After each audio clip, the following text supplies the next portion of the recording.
Members of Congress, I have the high privilege and distinct honor of presenting to you the President of the United States. Thank you. Thank you.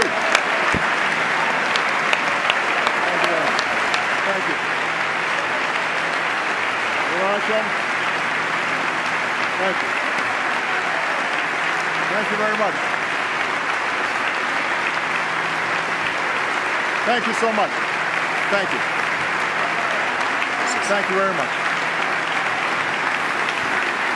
Thank you. Please, everybody else.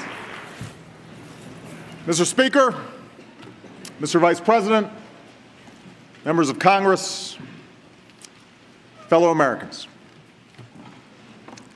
51 years ago, John F. Kennedy declared to this chamber that the Constitution makes us not rivals for power, but partners for progress.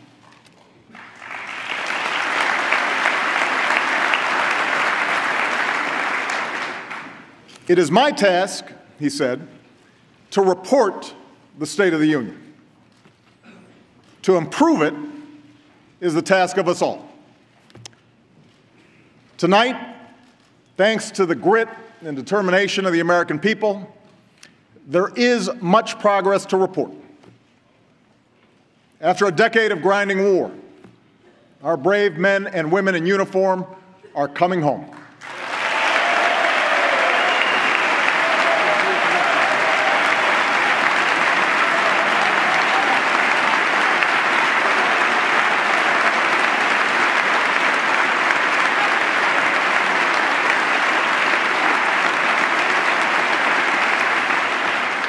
After years of grueling recession, our businesses have created over 6 million new jobs.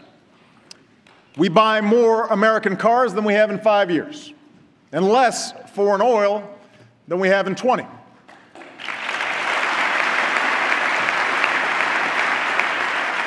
Our housing market is healing, our stock market is rebounding, and consumers, patients, and homeowners enjoy stronger protections than ever before. So, together, we have cleared away the rubble of crisis. And we can say with renewed confidence that the state of our union is stronger.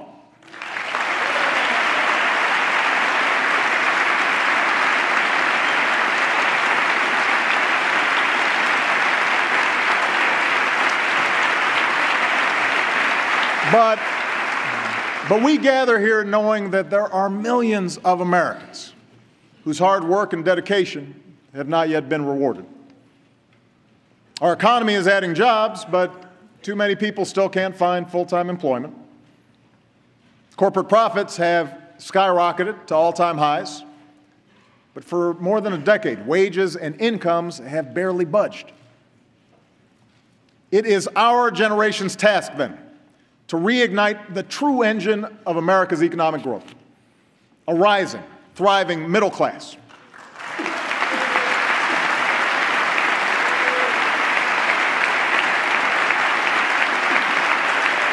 It is our unfinished task to restore the basic bargain that built this country. The idea that if you work hard and meet your responsibilities, you can get ahead, no matter where you come from, no matter what you look like or who you love.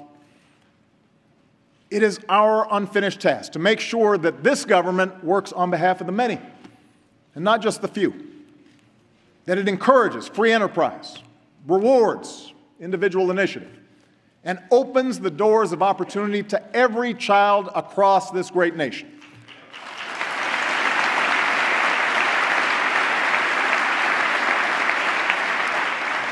The American people don't expect government to solve every problem. They don't expect those of us in this chamber to agree on every issue. But they do expect us to put the nation's interests before party.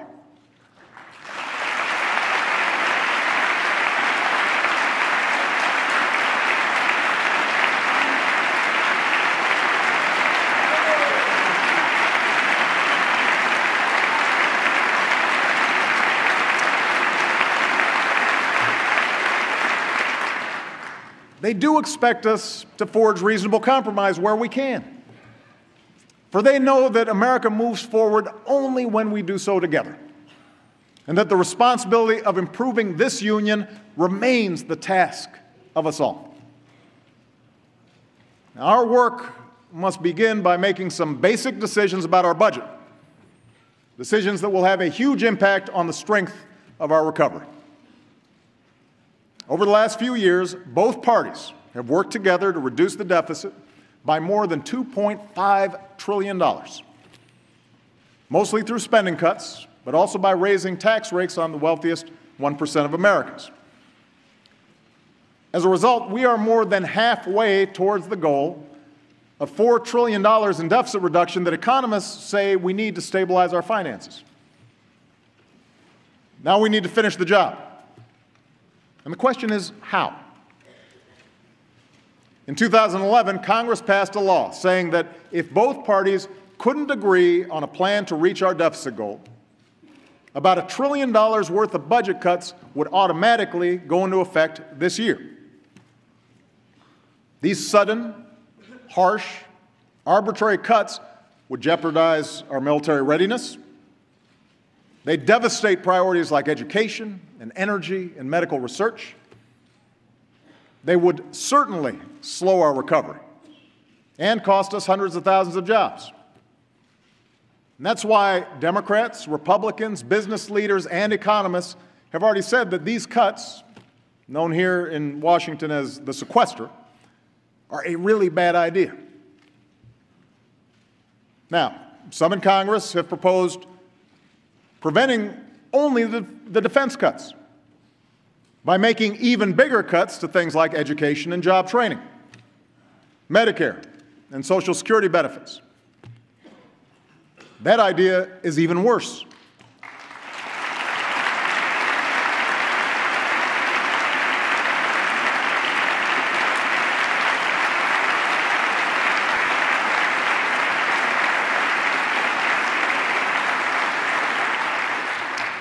Yes, the biggest driver of our long-term debt is the rising cost of health care for an aging population.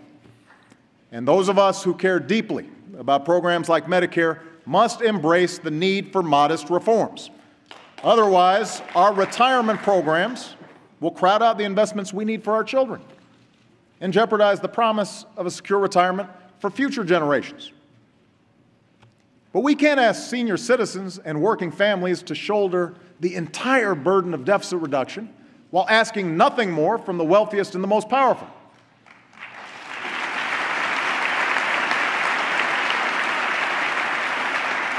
We won't grow the middle class simply by shifting the cost of health care or college onto families that are already struggling, or by forcing communities to lay off more teachers and more cops and more firefighters.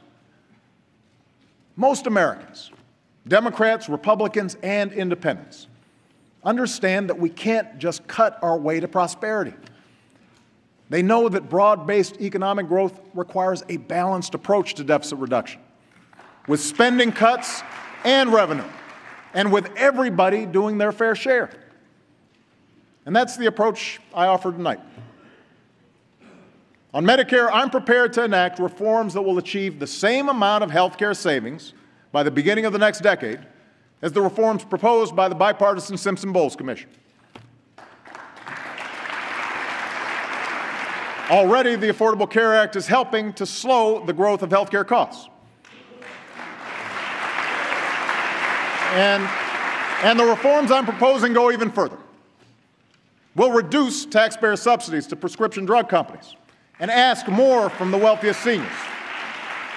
We'll bring down costs by changing the way our government pays for Medicare, because our medical bills shouldn't be based on the number of tests ordered or days spent in the hospital. They should be based on the quality of care that our seniors receive.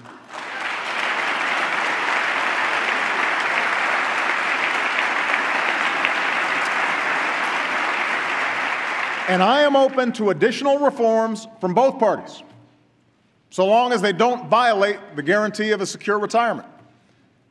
Our government shouldn't make promises we cannot keep, but we must keep the promises we've already made. And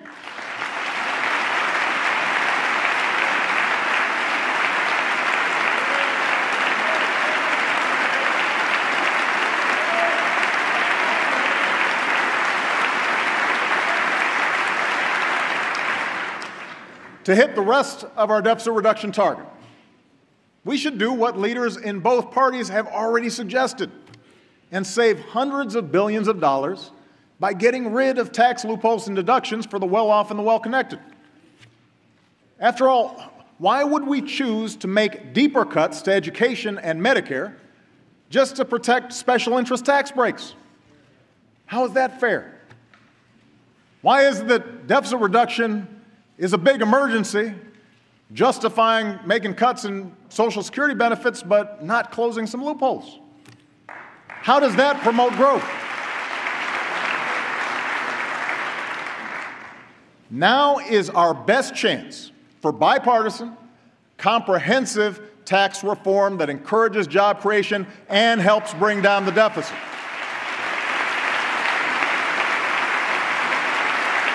We can get this done.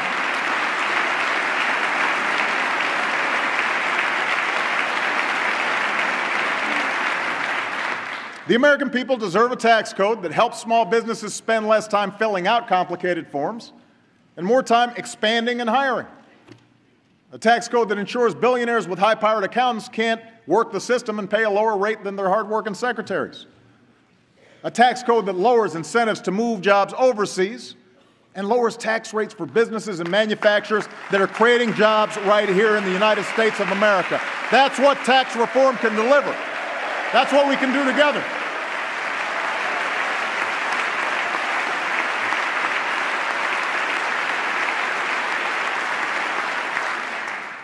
I realize that tax reform and entitlement reform will not be easy. The politics will be hard for both sides. None of us will get 100% of what we want.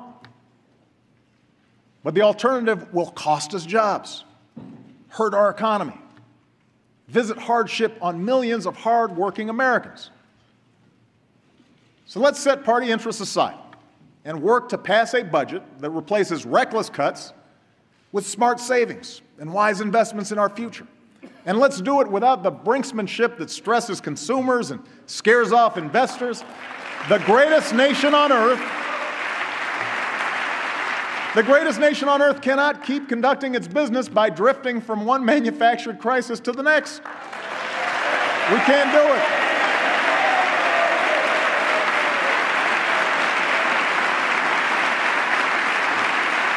Let's agree. Let's agree right here, right now, to keep the people's government open and pay our bills on time and always uphold the full faith and credit of the United States of America.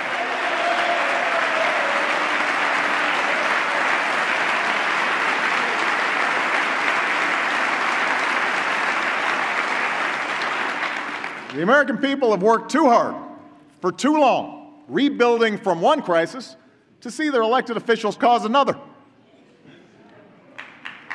Now,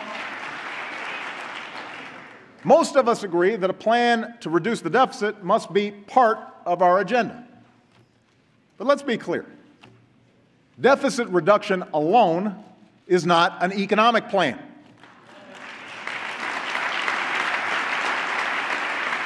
A growing economy that creates good middle-class jobs, that must be the North Star that guides our efforts.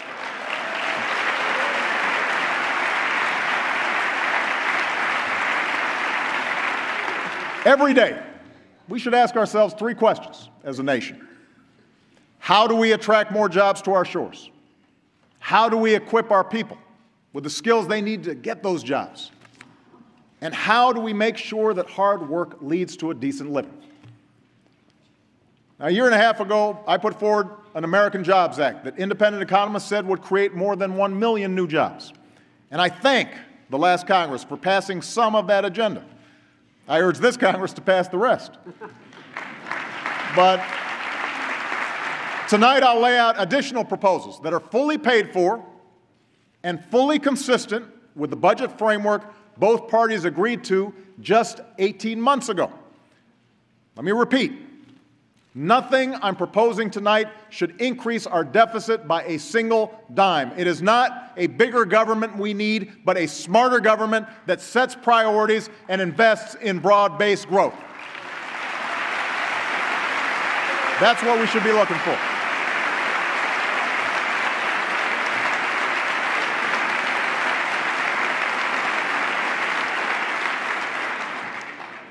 Our first priority is making America a magnet for new jobs in manufacturing. After shedding jobs for more than 10 years, our manufacturers have added about 500,000 jobs over the past 3.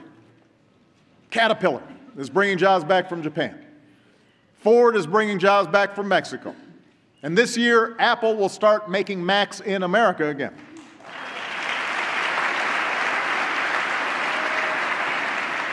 There are things we can do right now to accelerate this trend.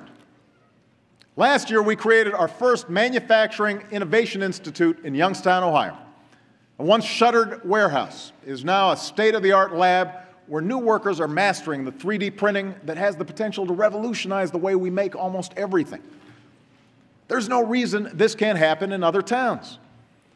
So tonight, I'm announcing the launch of 3 more of these manufacturing hubs, where businesses will partner with the Department of Defense and Energy to turn regions left behind by globalization into global centers of high-tech jobs. And I ask this Congress to help create a network of 15 of these hubs and guarantee that the next revolution in manufacturing is made right here in America. We can get that done.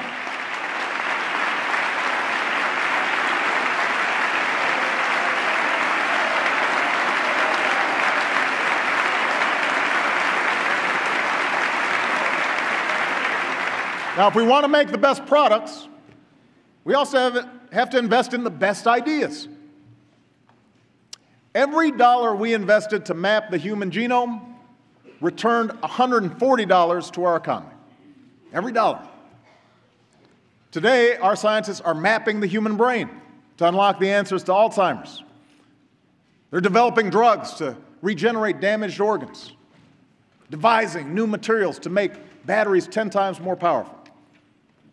Now is not the time to gut these job-creating investments in science and innovation. Now is the time to reach a level of research and development not seen since the height of the space race. We need to make those investments.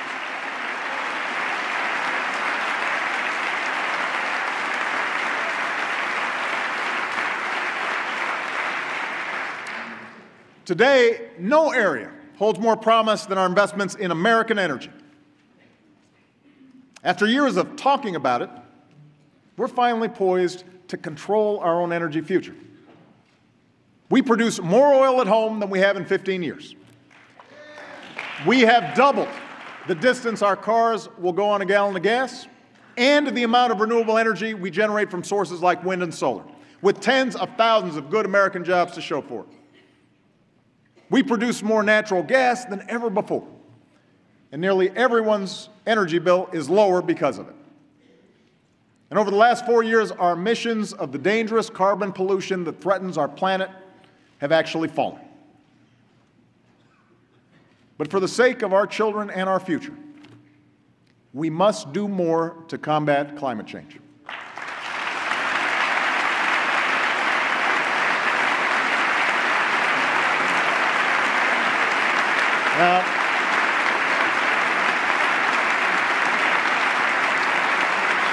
Now, it's true that no single event makes a trend. But the fact is, the 12 hottest years on record have all come in the last 15. Heat waves, droughts, wildfires, floods, all are now more frequent and more intense. We can choose to believe that Superstorm Sandy and the most severe drought in decades and the worst wildfires some states have ever seen were all just a freak coincidence. Or we can choose to believe in the overwhelming judgment of science and act before it's too late.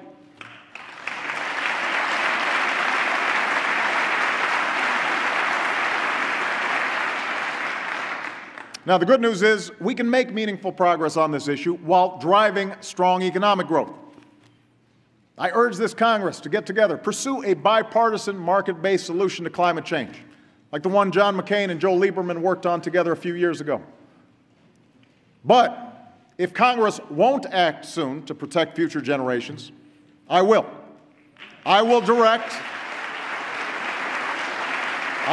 my cabinet to come up with executive actions we can take now and in the future to reduce pollution, prepare our communities for the consequences of climate change, and speed the transition to more sustainable sources of energy. And 4 years ago, other countries dominated the clean energy market and the jobs that came with it. And we've begun to change that. Last year, wind energy added nearly half of all new power capacity in America.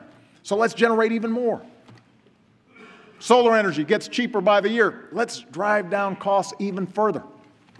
As long as countries like China keep going all in on clean energy, so must we. Now, in the meantime, the natural gas boom has led to cleaner power and greater energy independence. We need to encourage that. And that's why my administration will keep cutting red tape and speeding up new oil and gas permits. That's got to be part of an all-of-the-above plan.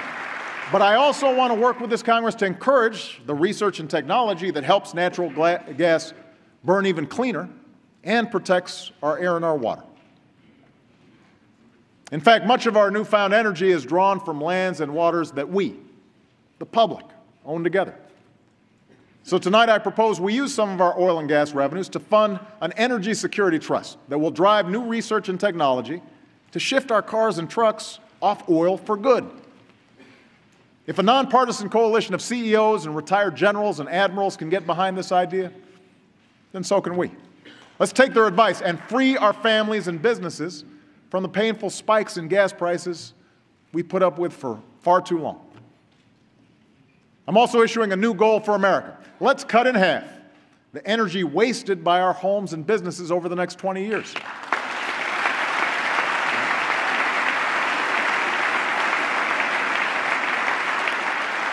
We'll work with the states to do it.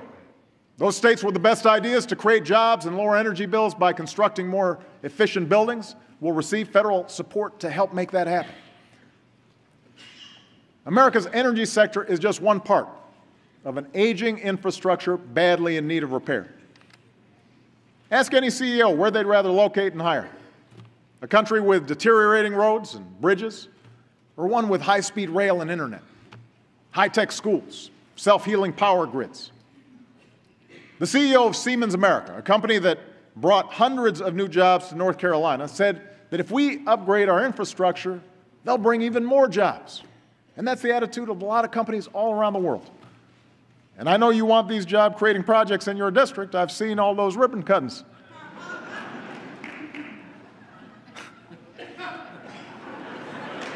So, tonight, I propose a Fix-It-First program to put people to work as soon as possible on our most urgent repairs, like the nearly 70,000 structurally deficient bridges across the country.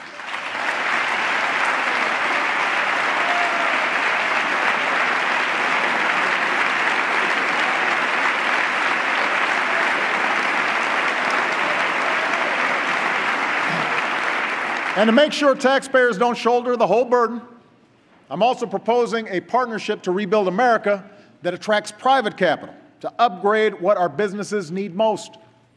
Modern ports to move our goods, modern pipelines to withstand a storm, modern schools worthy of our children. Let's prove there's no better place to do business than here in the United States of America, and let's start right away. We can get this done. And part of our rebuilding effort must also involve our housing sector. The good news is our housing market is finally healing from the collapse of 2007. Home prices are rising at the fastest pace in 6 years. Home purchases are up nearly 50%, and construction is expanding again. But even with mortgage rates near a 50-year low, too many families with solid credit who want to buy a home are being rejected. Too many families who never missed a payment and want to refinance are being told no. That's holding our entire economy back. We need to fix it. Right now, there's a bill in this Congress that would give every responsible homeowner in America the chance to save $3,000 a year by refinancing at today's rates. Democrats and Republicans have supported it before. So what are we waiting for? Take a vote and send me that bill.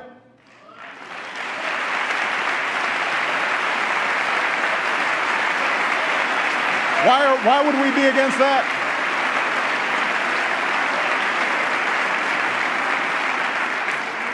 Why would that be a partisan issue? Helping folks refinance. Right now, overlapping regulations keep responsible young families from buying their first home. What's holding us back? Let's streamline the process and help our economy grow. Now, these initiatives in manufacturing, energy, infrastructure, housing, all these things will help entrepreneurs and small business owners expand and create new jobs. But none of it will matter unless we also equip our citizens with the skills and training to fill those jobs.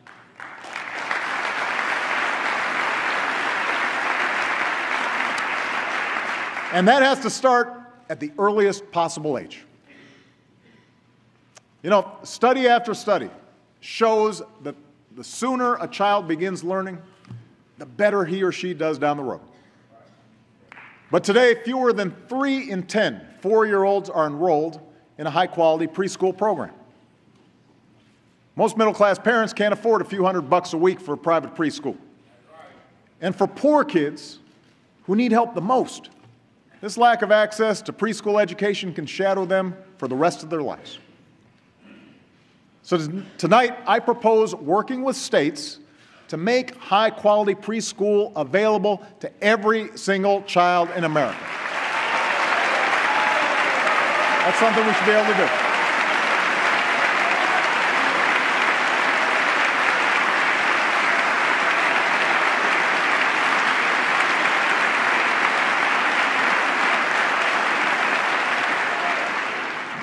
Every dollar we invest in high-quality early childhood education can save more than $7 later on by boosting graduation rates, reducing teen pregnancy, even reducing violent crime.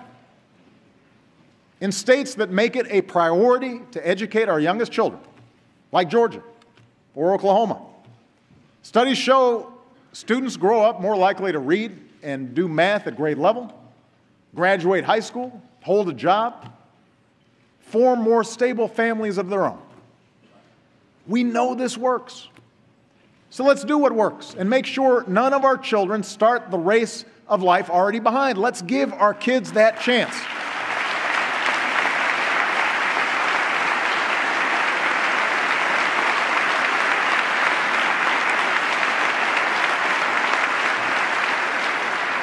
Let's also make sure that a high school diploma puts our kids on a path to a good job. Right now, countries like Germany focus on graduating their high school students with the equivalent of a technical degree from one of our community colleges. So those German kids, they're ready for a job when they graduate high school. They've been trained for the jobs that are there.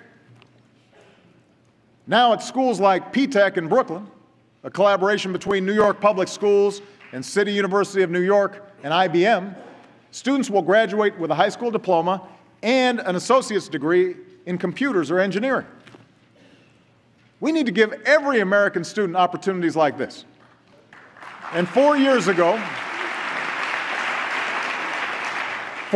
we started Race to the Top, the competition that convinced almost every state to develop smarter curricula and higher standards, all for about 1% of what we spend on education each year.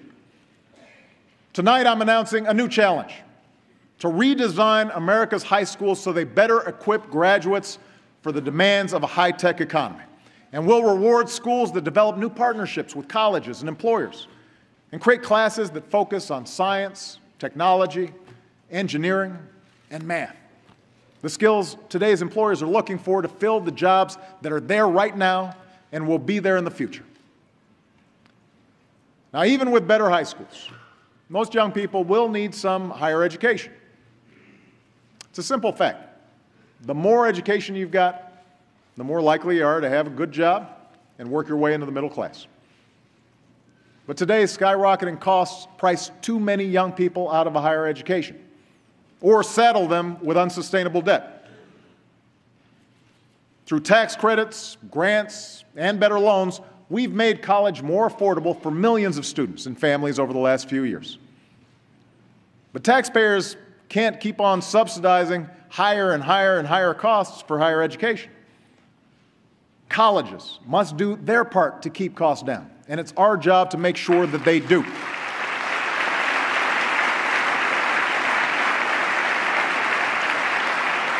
So tonight, I ask Congress to change the Higher Education Act so that affordability and value are included in determining which colleges receive certain types of federal aid. And tomorrow, my administration will release a new college scorecard that parents and students can use to compare schools based on a simple criteria: where you can get the most bang for your educational buck. Now, to grow our middle class, our citizens have to have access to the education and training that today's jobs require. But we also have to make sure that America remains a place where everyone who's willing to work, everybody who's willing to work hard, has the chance to get ahead. Our economy is stronger when we harness the talents and ingenuity of striving, hopeful immigrants.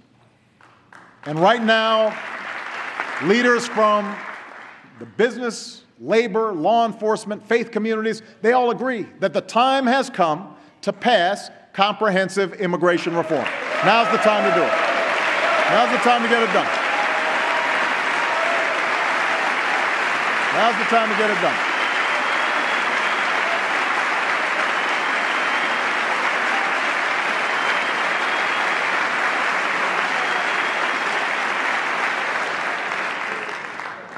Real reform means stronger border security, and we can build on the progress my administration's already made, putting more boots on the southern border than at any time in our history, and reducing illegal crossings to their lowest levels in 40 years.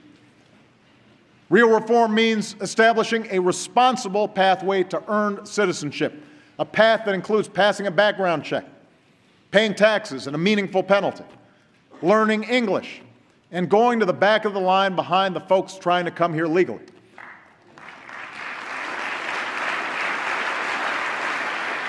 And real reform means fixing the legal immigration system to cut waiting periods and attract the highly skilled entrepreneurs and engineers that will help create jobs and grow our economy.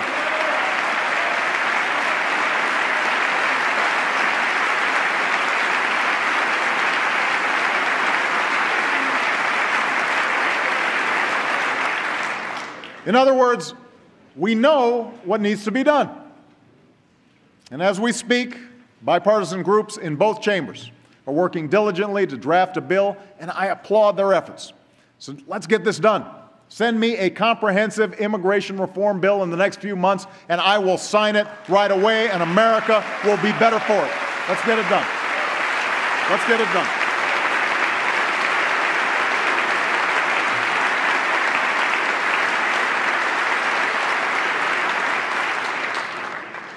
But we can't stop there. We know our economy is stronger when our wives, our mothers, our daughters can live their lives free from discrimination in the workplace and free from the fear of domestic violence. Today, the Senate passed the Violence Against Women Act that Joe Biden originally wrote almost 20 years ago, and I now urge the House to do the same. Good job, Joe.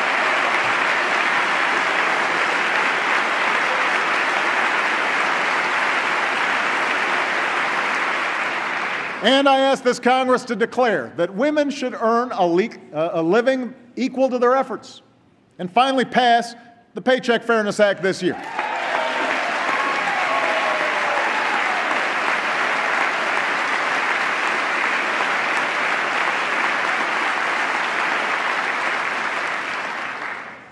We know our economy is stronger when we reward an honest day's work with honest wages. But today, a full-time worker making the minimum wage earns $14,500 a year, even with the tax relief we put in place. A family with 2 kids that earns the minimum wage still lives below the poverty line. That's wrong. That's why, since the last time this Congress raised the minimum wage, 19 states have chosen to bump theirs even higher. Tonight, let's declare that in the wealthiest nation on earth, no one who works full-time should have to live in poverty, and raise the federal minimum wage to $9 an hour. We should be able to get that done.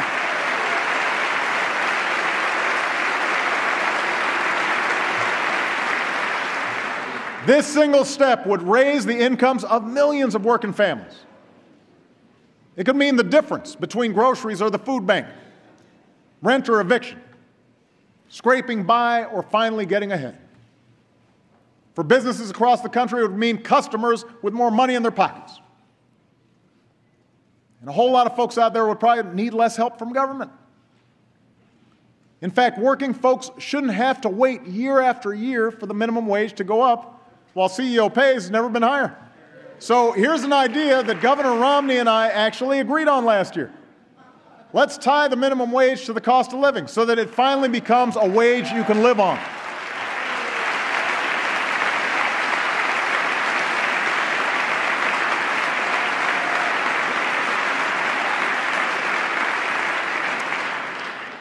Tonight, let's also recognize that there are communities in this country where, no matter how hard you work, it is virtually impossible to get ahead. Factory towns decimated from years of plants packing up, inescapable pockets of poverty, urban and rural, where young adults are still fighting for their first job. America is not a place where the chance of birth or circumstance should decide our destiny. And that's why we need to build new ladders of opportunity into the middle class for all who are willing to climb them. Let's offer incentives to companies that hire Americans who've got what it takes to fill that job opening, but have been out of work so long that no one will give them a chance anymore. Let's put people back to work rebuilding vacant homes in rundown neighborhoods. And this year, my administration will begin to partner with 20 of the hardest hit towns in America to get these communities back on their feet. Now, we'll work with local leaders to target resources at public safety and education and housing. We'll give new tax credits to businesses that hire and invest. And we'll work to strengthen families by removing the financial deterrence to marriage for low-income couples, and do more to encourage fatherhood. Because what makes you a man isn't the ability to conceive a child, it's having the courage to raise one. And we want to encourage that. We want to help that.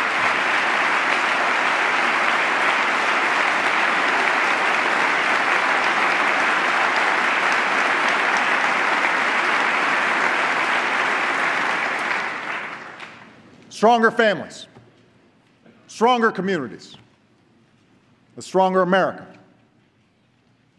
It is this kind of prosperity, broad, shared, built on a thriving middle class, that has always been the source of our progress at home. It's also the foundation of our power and influence throughout the world. Tonight, we stand united in saluting the troops and civilians who sacrifice every day to protect us. Because of them, we can say with confidence that America will complete its mission in Afghanistan and achieve our objective of defeating the core of al-Qaeda.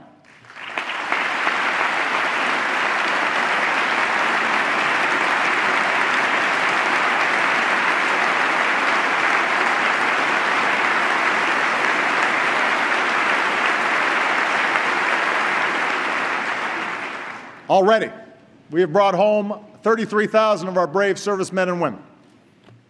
This spring, our forces will move into a support role, while Afghan security forces take the lead. Tonight, I can announce that over the next year, another 34,000 American troops will come home from Afghanistan. This drawdown will continue, and by the end of next year, our war in Afghanistan will be over.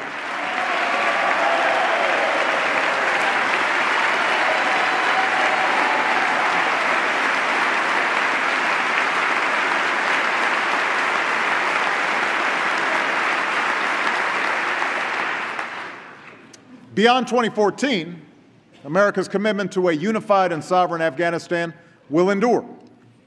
But the nature of our commitment will change. We're negotiating an agreement with the Afghan government that focuses on two missions: training and equipping Afghan forces so that the country does not again slip into chaos, and counterterrorism efforts that allow us to pursue the remnants of al-Qaeda and their affiliates. Today, the organization that attacked us on 9/11 is a shadow of its former self.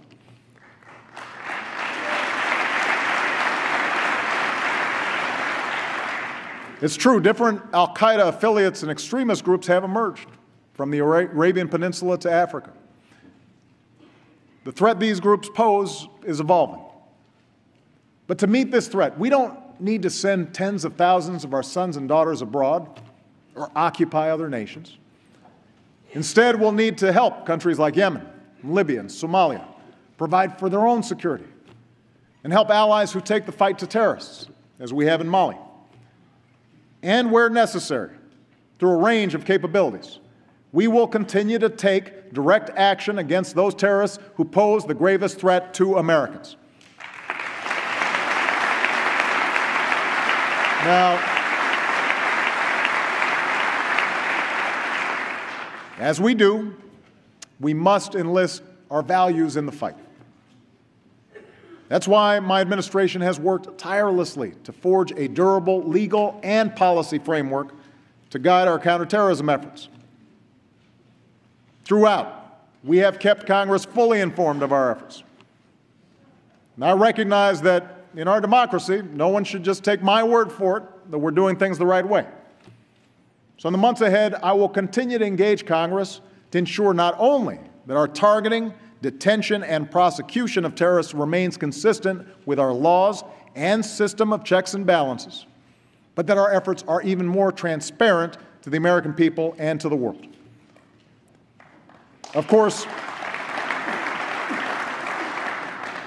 our challenges don't end with al-Qaeda. America will continue to lead the effort to prevent the spread of the world's most dangerous weapons. The regime in North Korea must know they will only achieve security and prosperity by meeting their international obligations. Provocations of the sort we saw last night will only further isolate them as we stand by our allies, strengthen our own missile defense, and lead the world in taking firm action in response to these threats. Likewise, the leaders of Iran must recognize that now is the time for a diplomatic solution because a coalition stands united in demanding that they meet their obligations, and we will do what is necessary to prevent them from getting a nuclear weapon.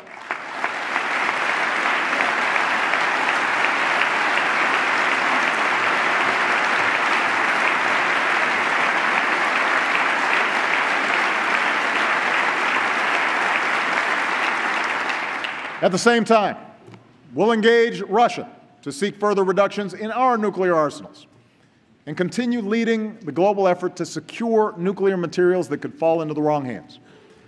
Because our ability to influence others depends on our willingness to lead and meet our obligations. America must also face the rapidly growing threat from cyber attacks. Now, we know hackers steal people's identities and infiltrate private emails. We know foreign countries and companies swipe our corporate secrets. Now our enemies are also seeking the ability to sabotage our power grid, our financial institutions, our air traffic control systems. We cannot look back years from now and wonder why we did nothing in the face of real threats to our security and our economy. And that's why earlier today, I signed a new executive order that will strengthen our cyber defenses by increasing information sharing and developing standards to protect our national security, our jobs, and our privacy.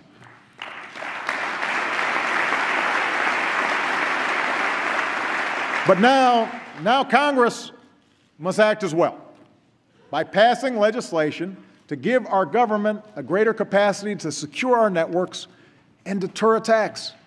This is something we should be able to get done on a bipartisan basis.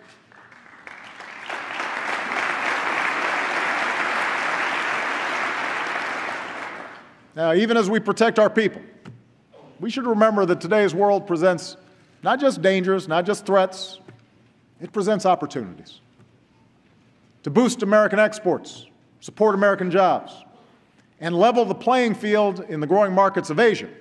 We intend to complete negotiations on a trans-Pacific partnership.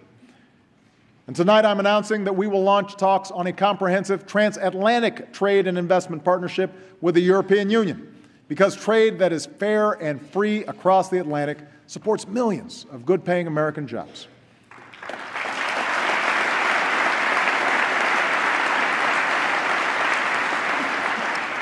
We also know that progress in the most impoverished parts of our world enriches us all.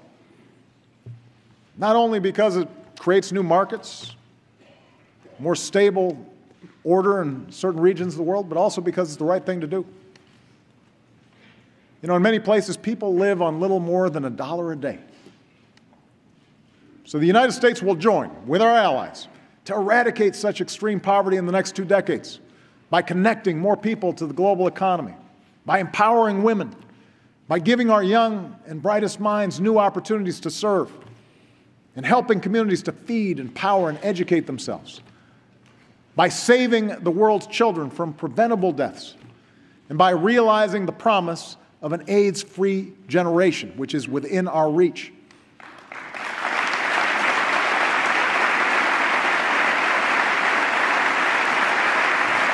You see, America must remain a beacon to all who seek freedom during this period of historic change. I saw the power of hope last year in Rangoon, in Burma, when Aung San Suu Kyi welcomed an American president into the home where she had been imprisoned for years. When thousands of Burmese lined the streets waving American flags, including a man who said, "There is justice and law in the United States. I want our country to be like that." In defense of freedom, we'll remain the anchor of strong alliances from the Americas to Africa, from Europe to Asia. In the Middle East, we will stand with citizens as they demand their universal rights and support stable transitions to democracy.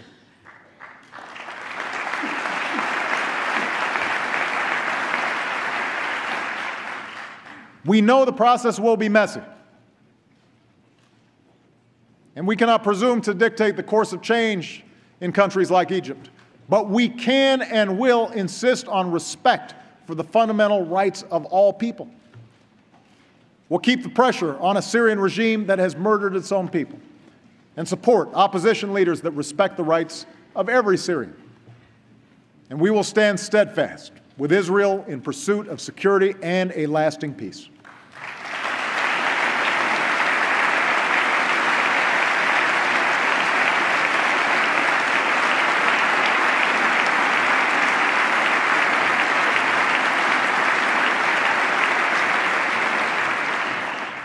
These are the messages I'll deliver when I travel to the Middle East next month. And all this work depends on the courage and sacrifice of those who serve in dangerous places at great personal risk. Our diplomats, our intelligence officers, and the men and women of the United States Armed Forces. As long as I'm Commander-in-Chief, we will do whatever we must to protect those who serve their country abroad, and we will maintain the best military the world has ever known.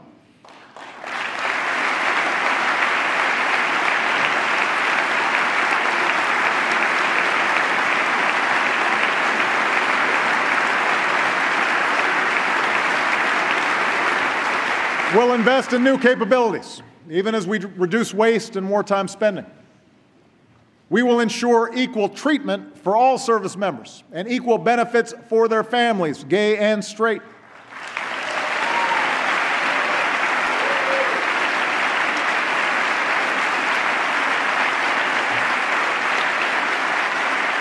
We will draw upon the courage and skills of our sisters and daughters and moms because women have proven under fire that they are ready for combat. We will keep faith with our veterans, investing in world-class care, including mental health care, for our wounded warriors.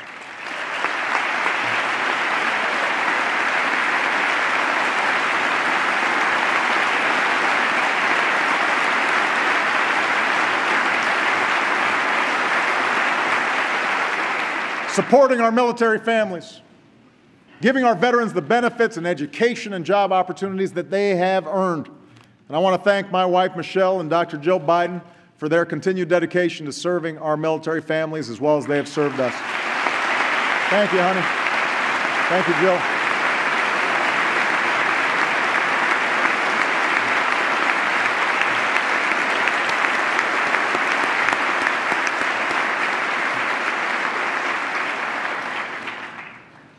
Defending our freedom, though, is not just the job of our military alone. We must all do our part to make sure our God-given rights are protected here at home. That includes one of the most fundamental rights of a democracy, the right to vote.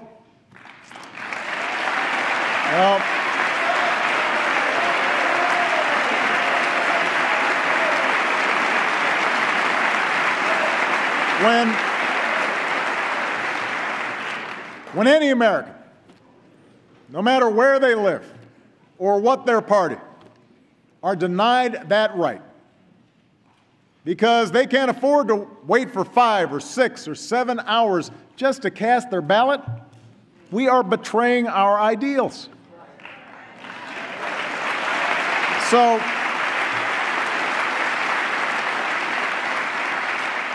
tonight I'm announcing a nonpartisan commission to improve the voting experience in America, and it definitely needs improvement. I'm asking 2 longtime experts in the field who, by the way, recently served as the top attorneys for my campaign and for Governor Romney's campaign, to lead it. We can fix this, and we will. The American people demand it, and so does our democracy.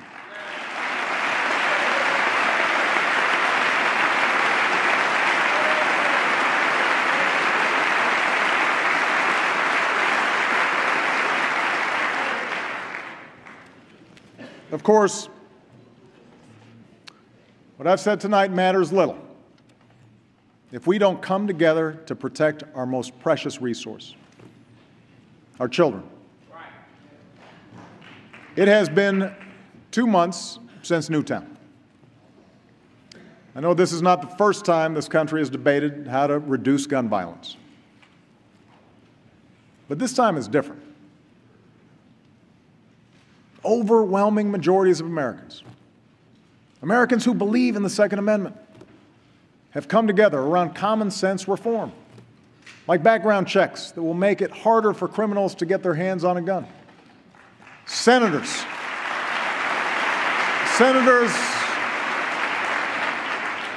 of both parties are working together on tough new laws to prevent anyone from buying guns for resale to criminals.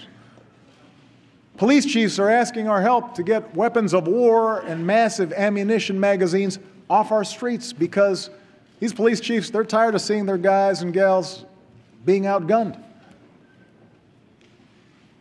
Each of these proposals deserves a vote in Congress.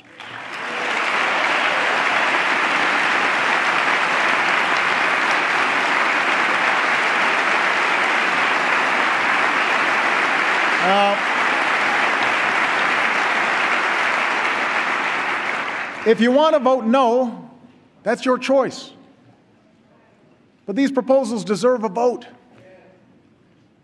Because in the 2 months since Newtown, more than 1,000 birthdays, graduations, anniversaries have been stolen from our lives by a bullet from a gun. More than 1,000. One of those we lost was a young girl named Idea Pendleton. She was 15 years old. She loved fig Newtons and lip gloss. She was a majorette. She was so good to her friends, they all thought they were her best friend. Just 3 weeks ago, she was here in Washington with her classmates, performing for her country at my inauguration. And a week later, she was shot and killed in a Chicago park after school, just a mile away from my house. Idea's parents, Nate and Cleo, are in this chamber tonight, along with more than 24 Americans whose lives have been torn apart by gun violence. They deserve a vote. They deserve a vote.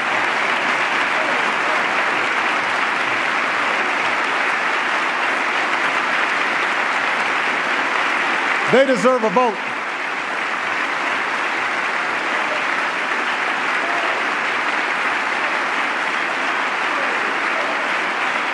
Gabby Giffords deserves a vote.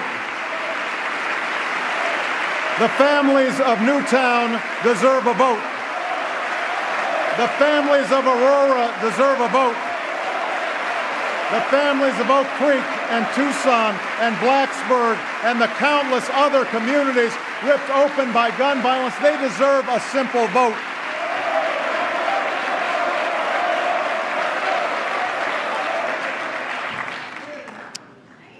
They deserve a simple vote. Our actions will not prevent every senseless act of violence in this country. In fact, no laws, no initiatives, no administrative acts will perfectly solve all the challenges I've outlined tonight. But we were never sent here to be perfect.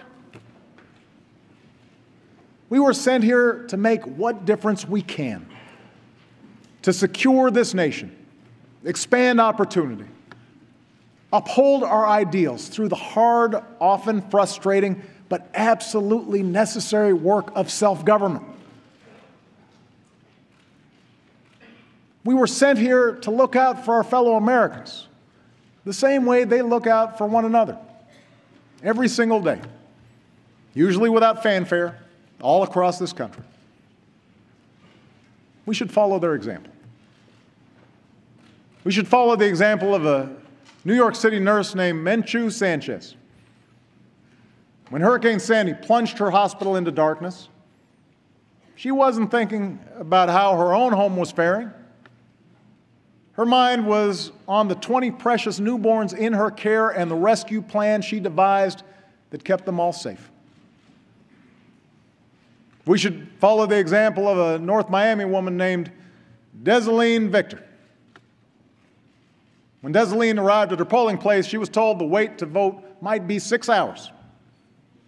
And as time ticked by, her concern was not with her tired body or aching feet, but whether folks like her would get to have their say. And hour after hour, a throng of people stayed in line to support her. Because Desaline is 102 years old. And they erupted in cheers when she finally put on a sticker that read, "I voted." You know,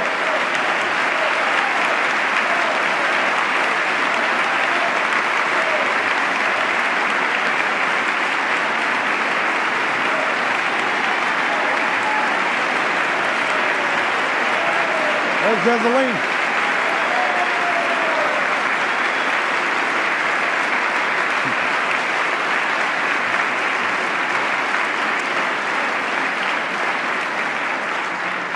We should follow the example of a police officer named Brian Murphy. When a gunman opened fire on a Sikh temple in Wisconsin, Brian was the first to arrive, and he did not consider his own safety. He fought back until help arrived and ordered his fellow officers to protect the safety of the fellow Americans worshiping inside, even as he lay bleeding from 12 bullet wounds. And when asked how he did that, Brian said, "That's just the way we're made. That's just the way we're made." We may do different jobs and wear different uniforms and hold different views than the person beside us. But as Americans, we all share the same proud title. We are citizens. It's a word that doesn't just describe our nationality or our legal status. It describes the way we're made. It describes what we believe. It captures the enduring idea that this country only works when we accept certain obligations to one another and to future generations. That our rights are wrapped up in the rights of others. And that well into our third century as a nation, it remains the task of us all, as citizens of these United States, to be the authors of the next great chapter of our American story. Thank you. God bless you, and God bless these United States of America.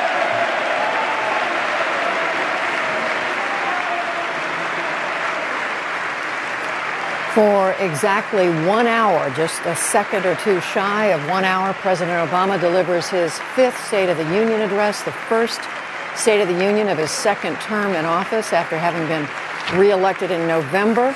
It is a speech that touched on so many domestic issues, principally, first and foremost, the budget deficit, went through a list of other issues from energy to manufacturing, touched on foreign policy, and at the end reached, I think it's fair to say, an emotional crescendo when he talked about gun violence in America and recognized a number of individuals there in the House chamber who have been touched by gun violence. They are either the survivors, surviving family members, or who themselves have been victims of gun violence. Mark, we were counting, I think, as he went through, I know I made some notes, almost a dozen new initiatives the president announced on everything from international trade to higher education to doing something about the voting experience in America. It seemed like the president was trying to inject some energy into his second term. I agree with you, Judy, and I agree with you. I just want to underline the emotional apex of the evening was undoubtedly the deserve a vote chant that the president led, in which the body picked up.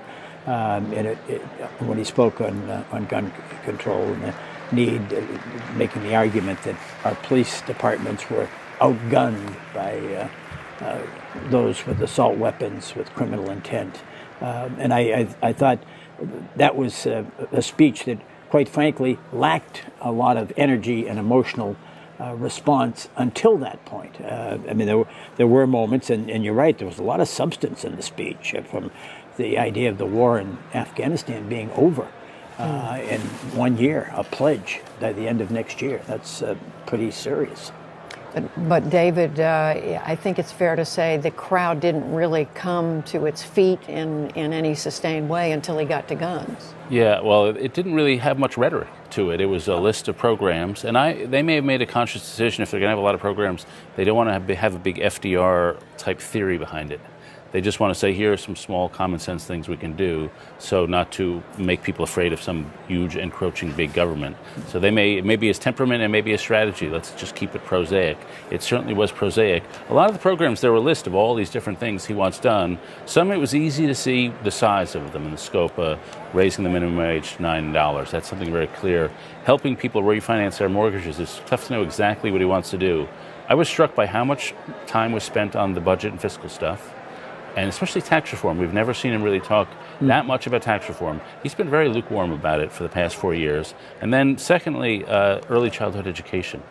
He emphasized that. He's mentioned it frequently, but never given it the space he gave it.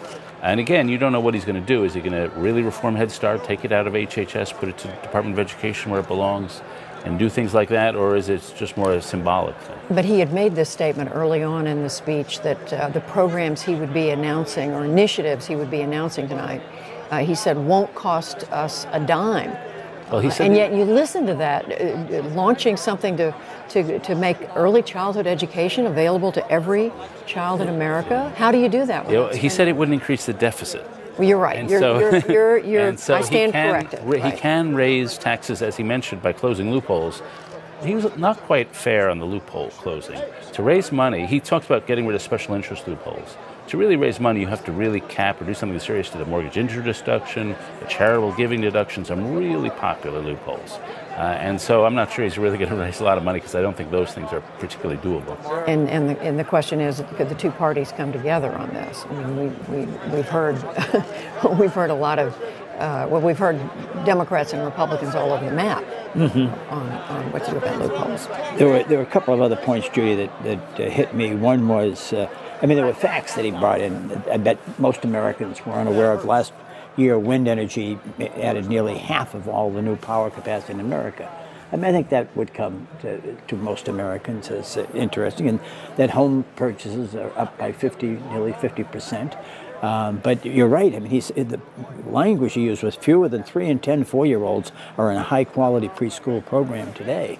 And the two states he cited both have Republican governors and Republican delegations, Georgia and Oklahoma, as the models that he wanted the rest of the country to emulate. So he's talking about spending money now that will be paid back later because these children will go on to get a lot of education, and they will be contributing members of society. They're great programs, and Oklahoma is a model program, and it's done by Republicans, and so it could be a bipartisan source of agreement.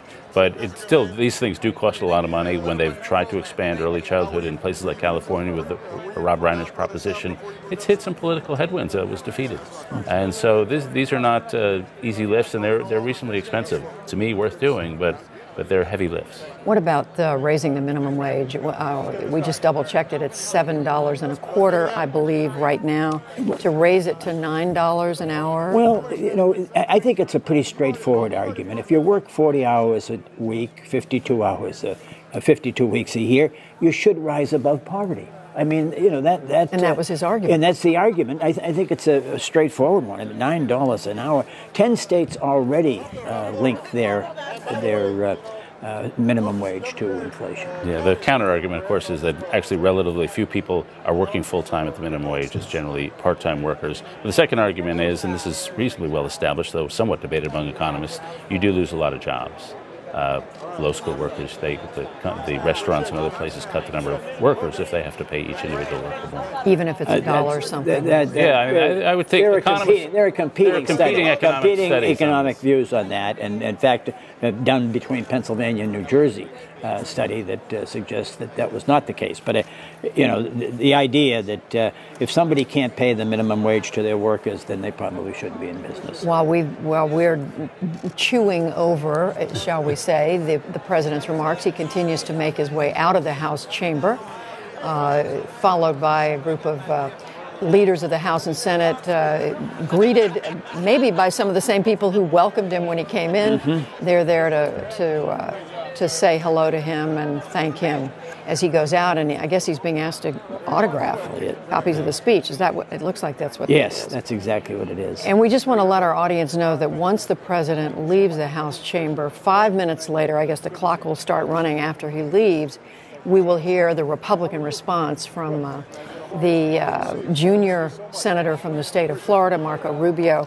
So we will be looking for that. What's interesting is that the president spoke about learning English and that as a precondition for citizenship, and that Marco Rubio, one of the reasons he was chosen is that he is perfectly bilingual and will deliver the speech in both English and Spanish. So he'll go back and forth. Well, I think he's already. I think it's separate. I think he's already done it in Spanish. And they'll be broadcasting. Yes.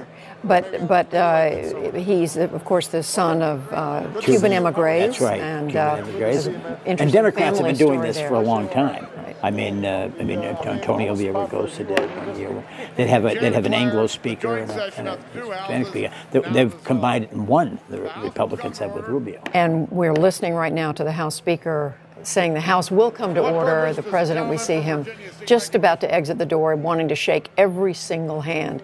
I remember when President Clinton was in office, reaching 3 and 4 and 5 rows back to make sure he didn't miss a single hand on his way out the door. Now he gets the pages at the back. The pages, they line up back there. That's right. So we will wait a few minutes before we hear from Senator Rubio. But let's go back and talk about what the president had to say, David, when it comes to the deficit and dealing with the debt.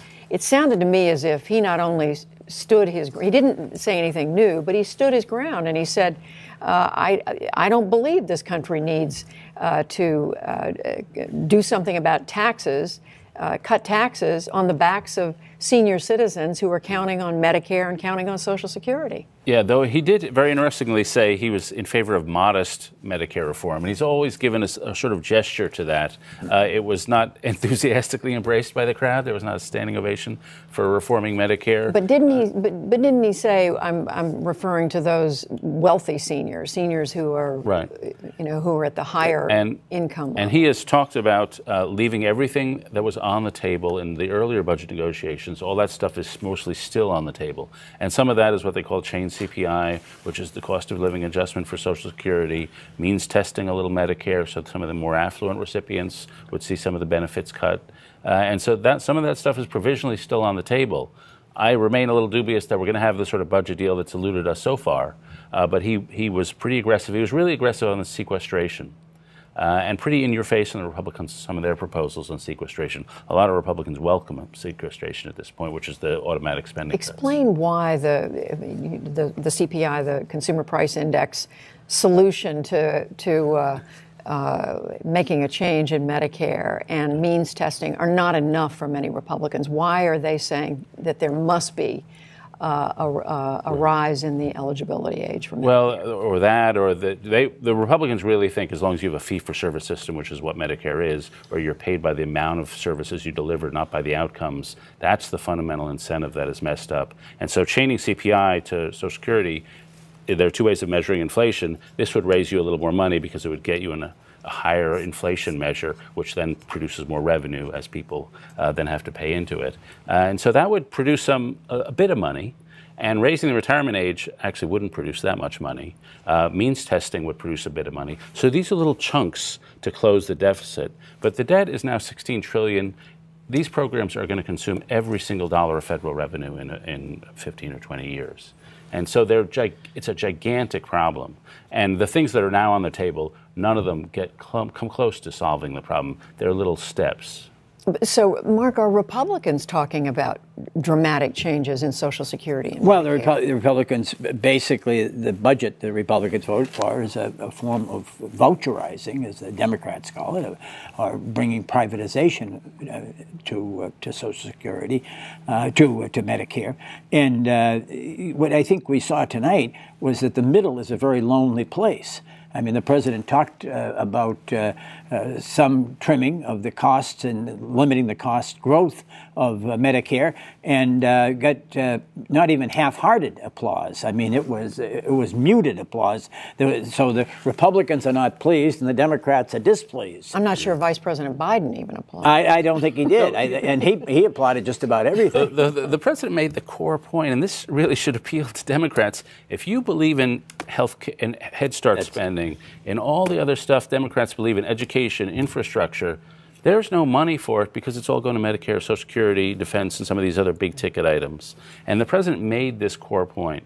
And if you believe in the domestic discretionary program, you really do have to pay attention to entitlements. And all of this raises a question, where is this money going to come from? We should say we're less than a minute now, I believe, from Marco Rubio delivering the Republican response. And we should point out, Mark, that in addition to Senator Rubio tonight, Senator Rand Paul of Kentucky is going to be making the Tea Party response. Now, we don't happen to be showing that, but it's happening in Washington at the National Press Club. He's the triple play, preceded by Michelle Bachmann and Herman Cain, two presidential candidates who had given that in the previous 2 years. So he's doing it this year. And he, to be fair, he made a very substantive speech on foreign policy. He's got a much more conservative, if you want to put it that way, withdrawn American foreign policy vision than either the Republican Party or the Democratic Party. I'd say it's a real addition to the debate. I mean, we shouldn't air it, but it's still You're talking about Senator Rand Paul. He's a significant figure. All right. We are just, I'm told, just about to be able to go to the place where Senator Marco Rubio is appearing from Speaker Boehner's conference room at the Capitol.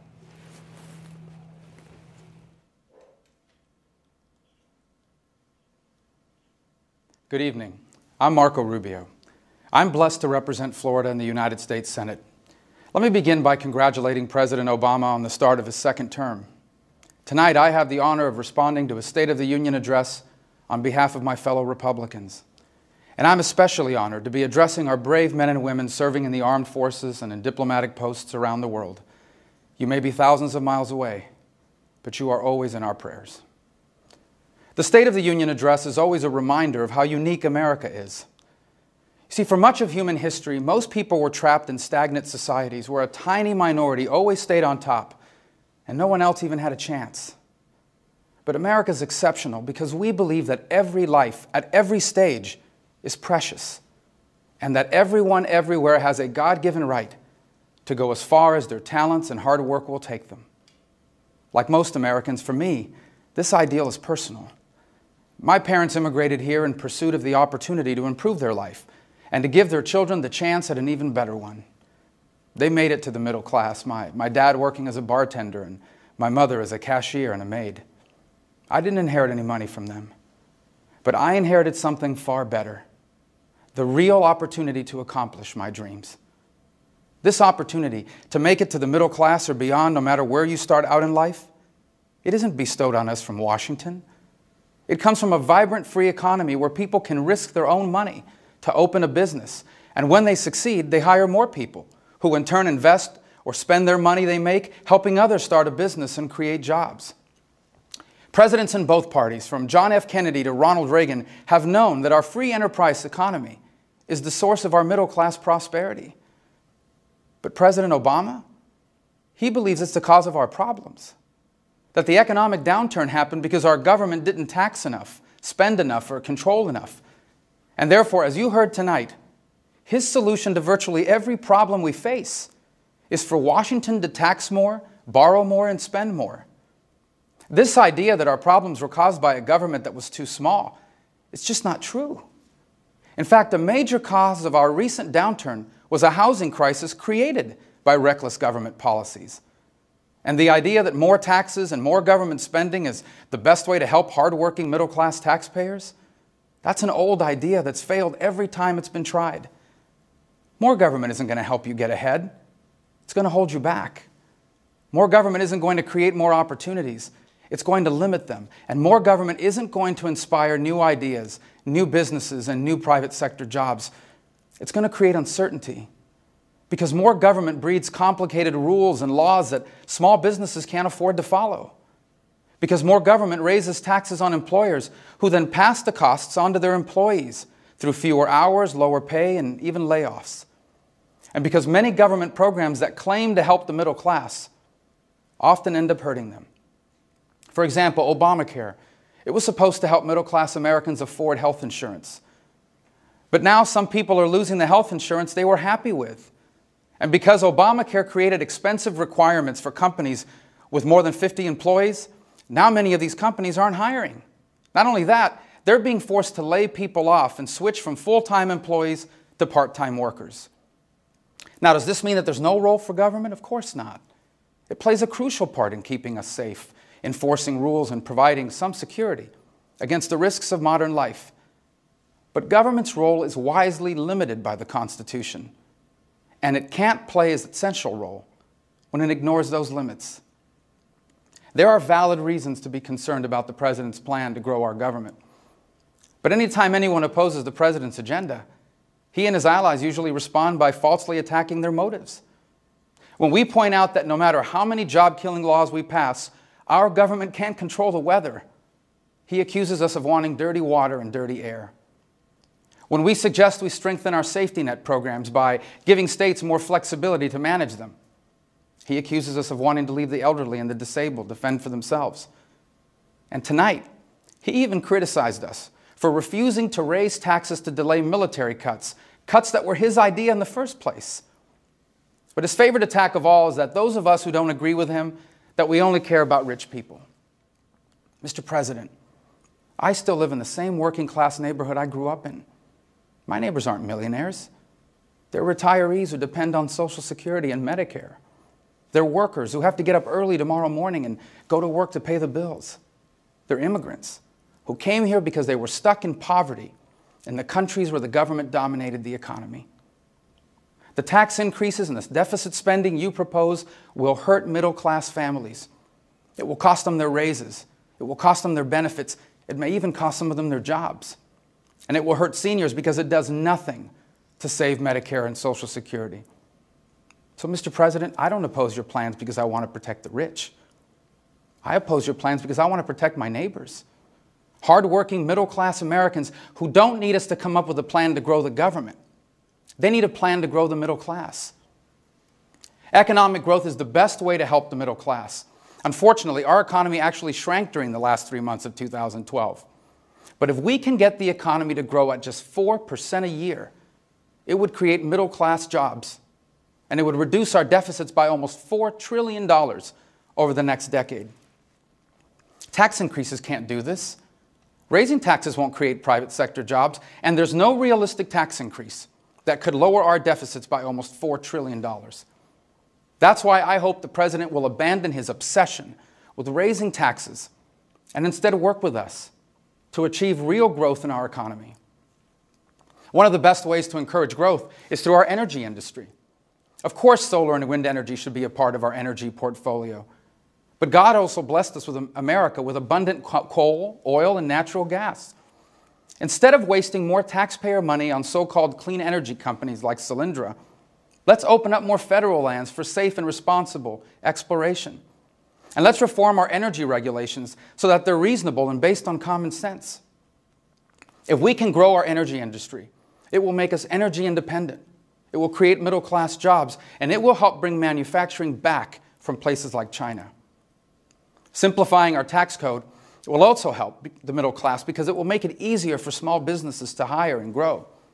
And we agree with the President. We should lower our corporate tax rate, which is one of the highest in the world, so that companies will start bringing their money and their jobs back here from overseas. We can also help grow our economy if we have a legal immigration system that allows us to attract and assimilate the world's best and brightest. We need a responsible, permanent solution to the problem of those who are here illegally. But first, we must follow through on the broken promises of the past to secure our borders and enforce our laws. Helping the middle class grow will also require an education system that gives people the skills today's jobs entail and the knowledge that tomorrow's world will require. We need to incentivize local school districts to offer more advanced placement courses and more vocational and career training. And we need to give all parents, especially the parents of children with special needs, the opportunity to send their children to the school of their choice. And because college tuition costs have grown so fast, we need to change the way we pay for higher education. Now, I believe in federal financial aid. I couldn't have gone to college without it. But it's not just about spending more money. It's also about strengthening and modernizing them. The 21st century workforce should not be forced to accept 20th century education solutions. Today's students aren't only 18-year-olds. They're returning veterans. They're single parents who decide to get the education they need to earn a decent wage. And they're workers who have lost jobs that are never coming back and need to be retrained.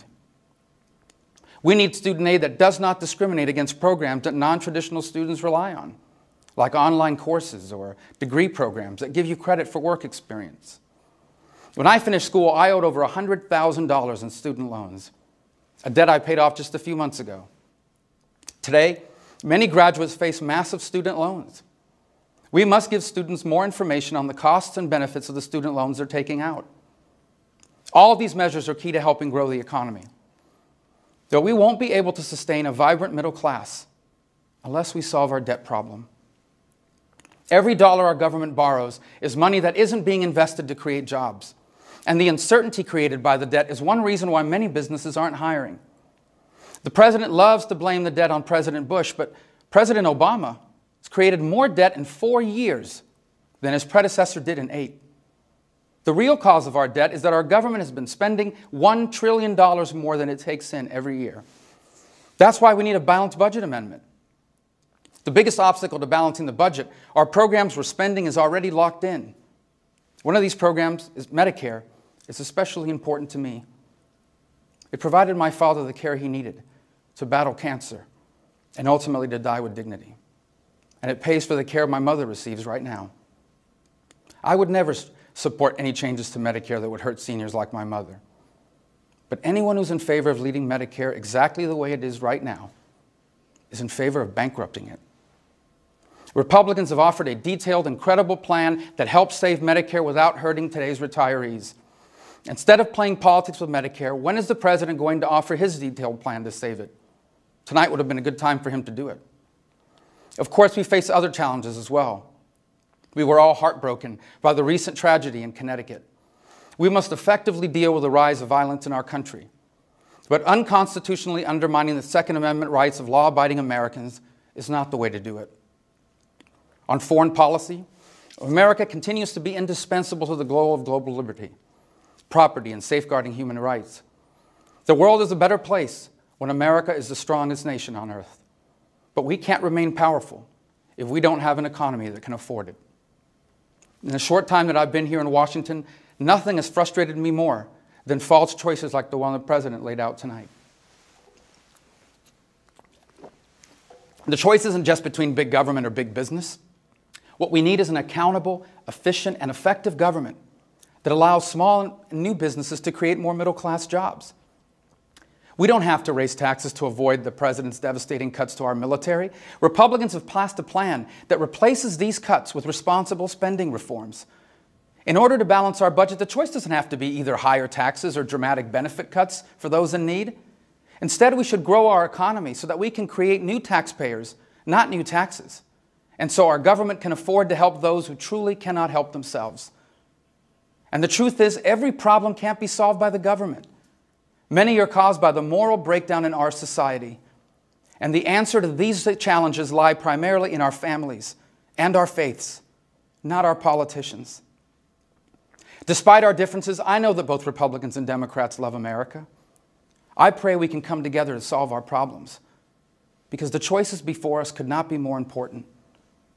If we can get our economy healthy again, our children will be the most prosperous Americans ever.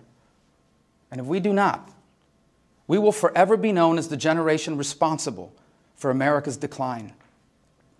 At a time when one showdown after another ends in short-term deals that do little or nothing about our real problems, some are starting to believe that our government leaders just can't or won't make the right choices anymore. But our strength has never come from the White House or the Capitol. It's always come from our people. A people united by the American idea that if you have a dream and you're willing to work hard, nothing should be impossible. Americans have always celebrated and been inspired by those who succeed.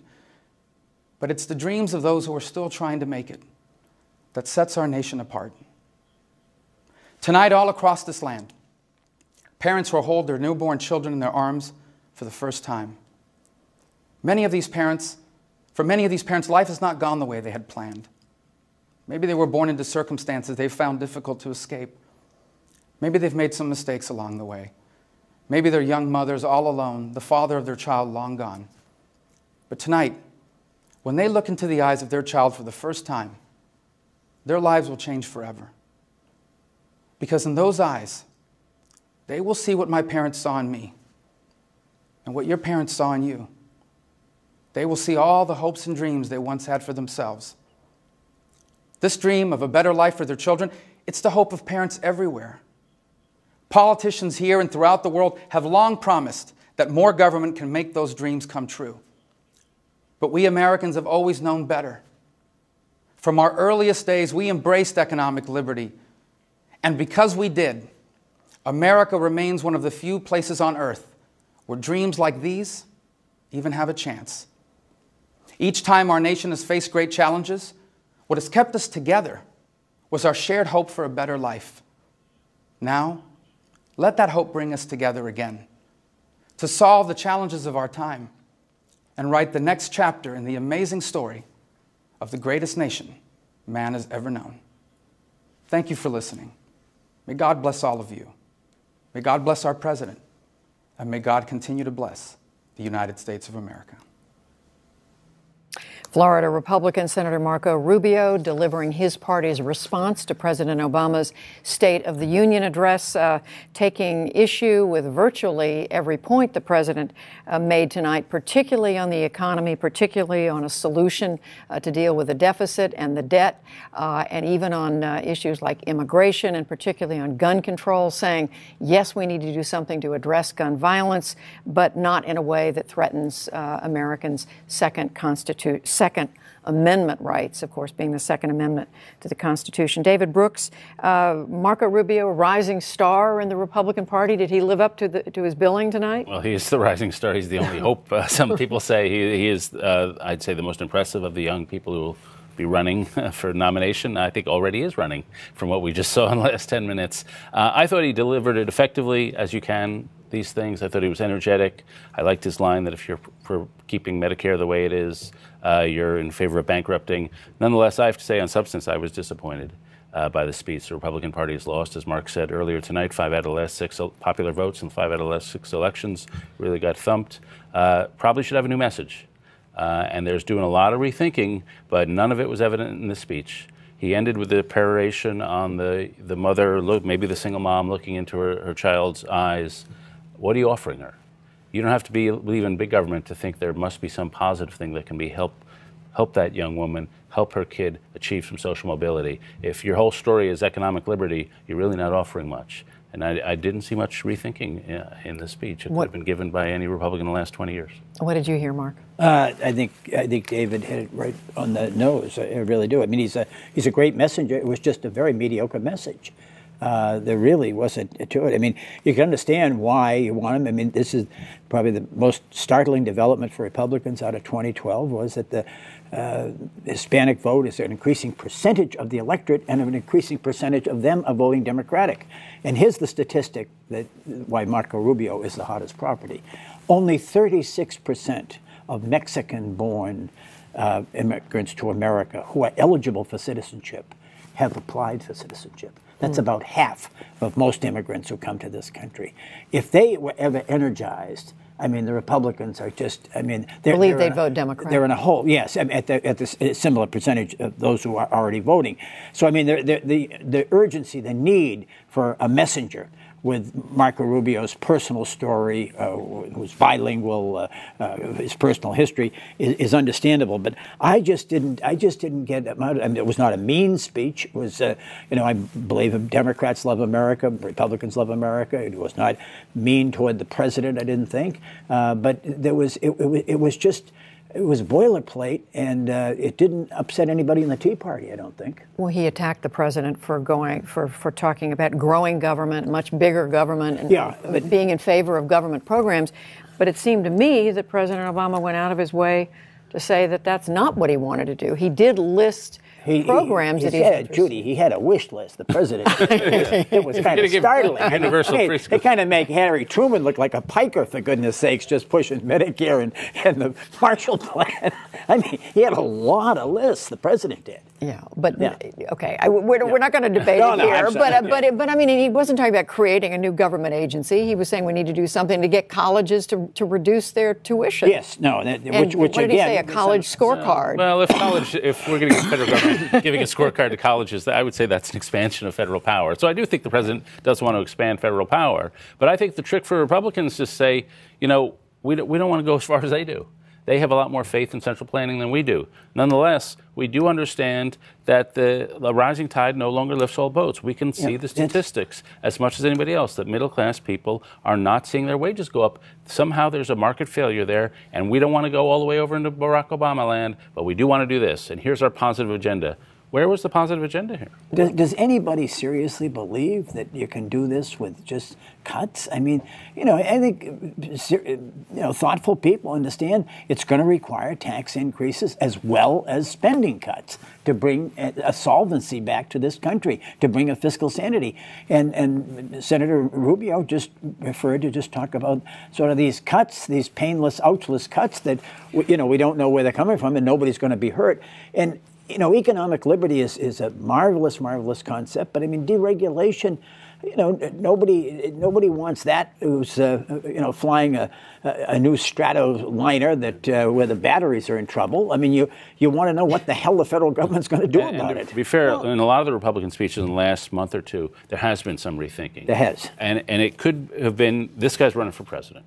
And so his agenda is, how do I make Republican primary voters in Ohio happy with me with this speech? And so he's playing to that crowd rather than the people who are doing the rethinking. If we had somebody doing the Republican response who was not a presumed candidate, maybe we would have heard something different. So if you're an American out there and you were watching the president tonight and maybe you stuck around and you heard Senator Rubio, what did you come away with? Do you think that things are going to get done in Washington?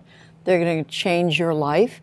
And, I mean, you're right, Mark. The president did tick off a number of initiatives or so forth. How about those global locations? I mean, that is an earmarked city.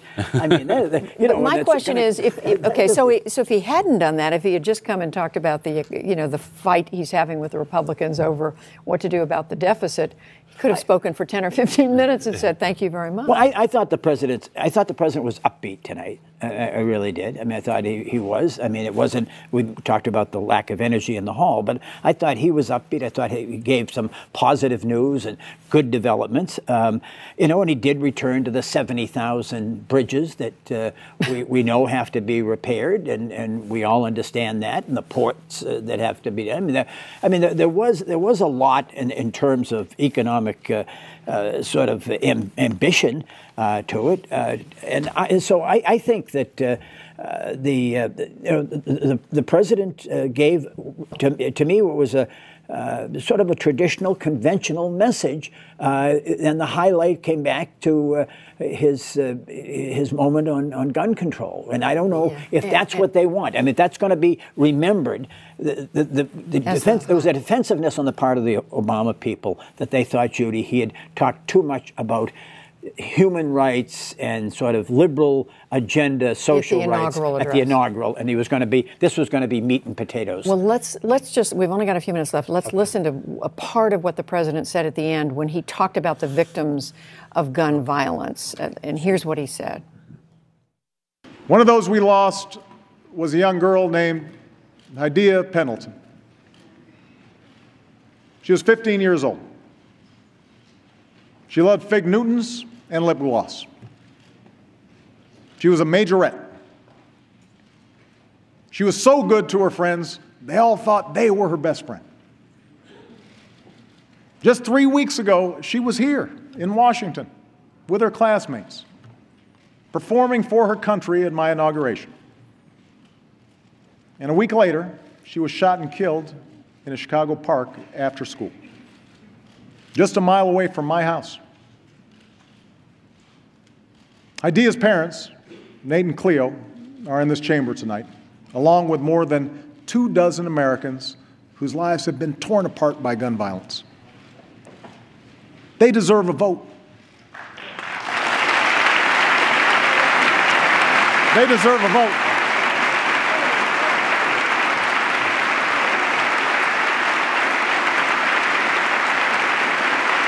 They deserve a vote.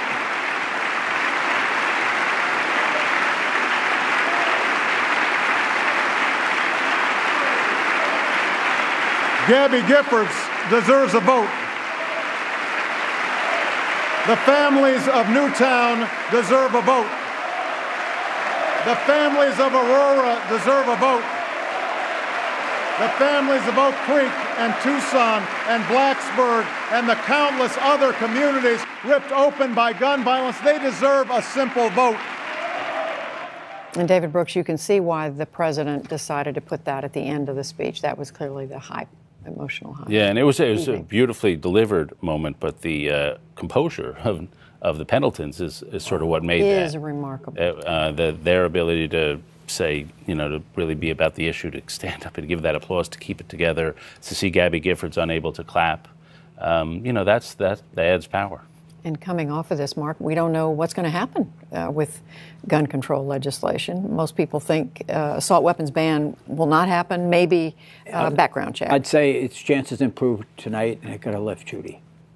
I really do. I mean, I think there was a sense in this city tonight that it's possible, and that there's a human face to this right now that Newtown has given it, that the Pendletons have given it.